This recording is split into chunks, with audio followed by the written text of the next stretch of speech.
Welcome back to Adobe InDesign CC. In this tutorial, you're going to learn how to place graphics and basically bring them into InDesign. So InDesign is kind of very powerful when it comes to bringing in text, but also images.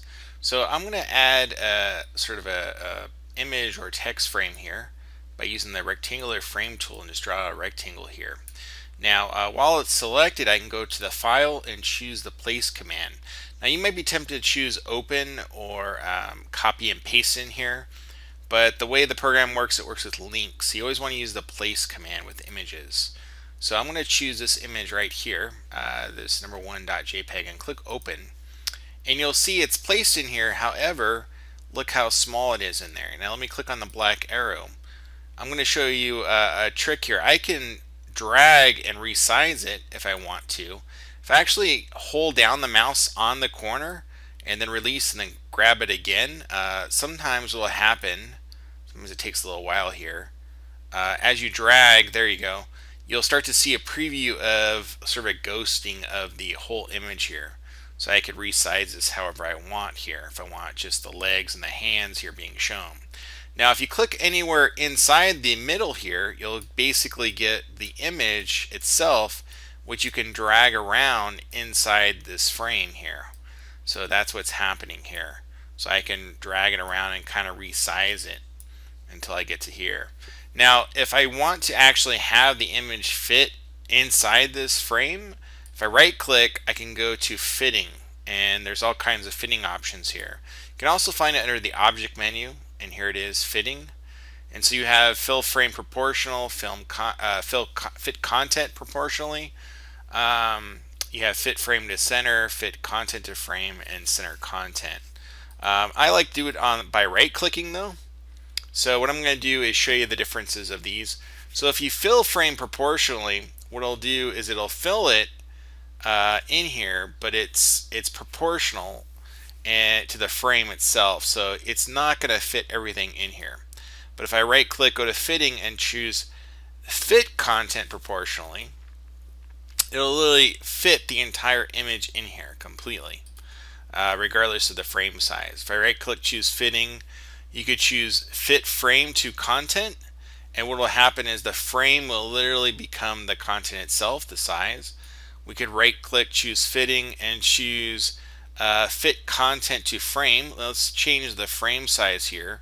I'll make it square again, and then right click and choose fitting, and then fit content to frame, which literally will do it unproportionally, and that's why it looks all squished here, right? So as I drag out, the other option, if I right click in here, fitting, is to center content, so it's now centered.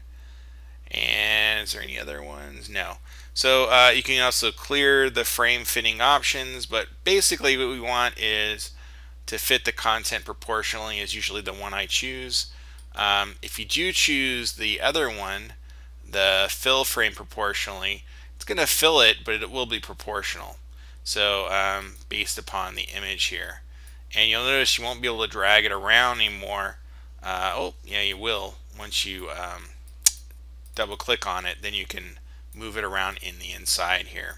So the other way to bring in an image, if we go to the File, Place, is to literally just place an image. Now I can grab multiple images at a time if I hold the Control key or the Command key on the Mac.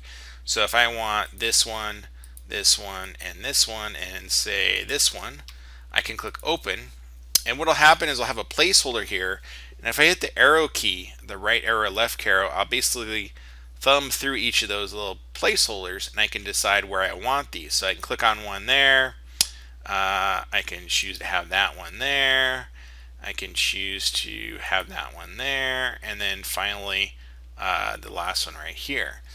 With each of these, you can move them around however you want, but you have to understand that each of these, it's the size that is, let me undo that action real quick. It's the size and the frame is exactly the same. Now, what happened here is I actually moved the image accidentally inside the frame, and so sometimes that happens. You can kind of make sure the red outline is selected, then move, and then you get the whole image. So, but if you double click, you end up moving the image, which is separate from the frame here. So just understand that as you go around and modify these. So yeah, it's a little weird in the beginning if like right now I can't select the image except by clicking on that, so I can bring it back this way. There we go. And then click out and just make sure that frame is selected. So that's an overview of bringing in your images. Again, you could scale them up or down. Realize if you scale up the frames, the image is not going to scale up automatically. You have to do the right click fitting and adjust that way. So if you fit content proportionally, it's going to upscale the image a little bit.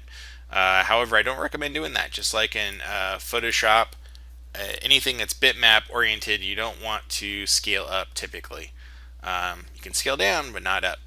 So that's basic overview of bringing images, modifying them in Adobe InDesign CC. Until next time, cheers.